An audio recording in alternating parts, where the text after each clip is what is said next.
la chronique C'est bon pour la santé avec le docteur Serge Rafal. Bonjour Serge. Bonjour Ilana. Alors Serge, ce matin, on va aborder les liens qui existent entre l'alimentation et les problèmes thyroïdiens et la possibilité d'intervenir par des choix nutritionnels pour les prévenir ou bien les améliorer. Oui Ilana, d'abord parce que ces dysfonctionnements sont fréquents, touchant près de 10% de la population, et d'autre part parce que l'alimentation, à côté d'une indispensable prise en charge thérapeutique précoce, surtout dans les cas d'hyperthyroïdie, joue un rôle indiscutablement bénéfique. Bon, et un rappel utile, à quoi sert la thyroïde ? Cette glande, située à la base du cou, règle la carburation de l'organisme, si j'ose prendre une métaphore automobile. Elle est essentielle, entre autres, au métabolisme de base, au maintien de la température corporelle, à la croissance et au développement du système nerveux, et j'en passe. Son dysfonctionnement se traduit principalement par une prise ou une perte de poids, de la fatigue ou un état d'excitation, des symptômes cardiaques, palpitations, tachycardie, des troubles digestifs, diarrhée ou constipation, des problèmes cutanés, la perte du sourcil est un signe classique de l'hypothyroïdie, une exophthalmie dans la maladie de Basedow. Est-ce que vous pouvez nous dire un mot sur ces pathologies thyroïdiennes ? Elles sont hormonales et morphologiques. C'est ainsi qu'il existe des hyperthyroïdies, le ralenti du moteur est réglé trop vite, et des hypothyroïdies, ils marchent au contraire au ralenti, elles sont 4 fois plus fréquentes.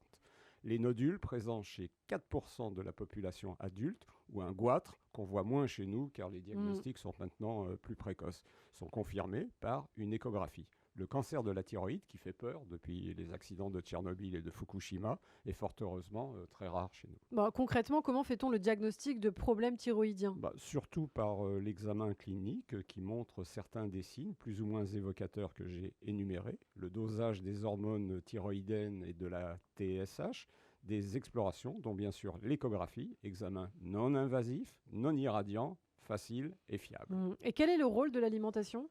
Important, comme souvent en médecine, car le choix de certains aliments aide à stabiliser ou améliorer le fonctionnement de la glande thyroïde. Quels sont les oligo-éléments, ça c'est important, et les vitamines conseillées dans l'hypothyroïdie ? L'iode, d'abord, elle est indispensable à la production des hormones thyroïdiennes. Attention toutefois à ne pas en apporter trop, c'est d'ailleurs rare par la seule alimentation, ni trop peu. Les besoins journaliers se situant autour de 150 microgrammes. Sont intéressants les produits de la mer 2 fois par semaine, les algues, les produits laitiers, les légumes, le cresson, l'épinard, les œufs. Le sélénium est lui aussi utile au fonctionnement de la thyroïde.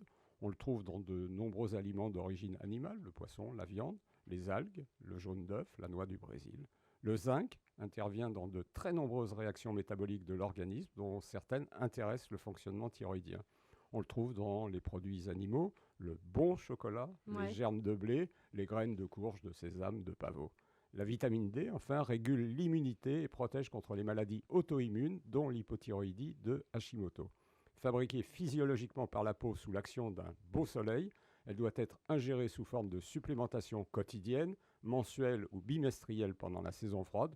Nous en avons souvent parlé dans cette chronique. Et vous qui êtes un spécialiste, Serge, du microbiote, on évoque des liens entre le microbiote et la thyroïde ? Oui, les bactéries intestinales exerceraient une certaine influence sur les concentrations des hormones thyroïdiennes et de la TSH. Il paraît donc intéressant de veiller à leur bon fonctionnement en apportant leurs aliments préférés, les fibres alimentaires, les produits fermentés, la choucroute crue, le kéfir, le miso, le pain au levain, les pickles, ou en supplémentant en probiotiques, les souches à privilégier devraient être précisées dans un avenir très proche. Bon, alors en conclusion, Serge. De nombreux aliments, nous venons de le voir, peuvent améliorer le fonctionnement de la thyroïde, ceci ne dispense en rien d'une surveillance médicale qui s'impose face à cette pathologie finalement fréquente, mais relativement facile à traiter, malgré les déboires à présent résolus du changement de formule du Levothyrox en 2017.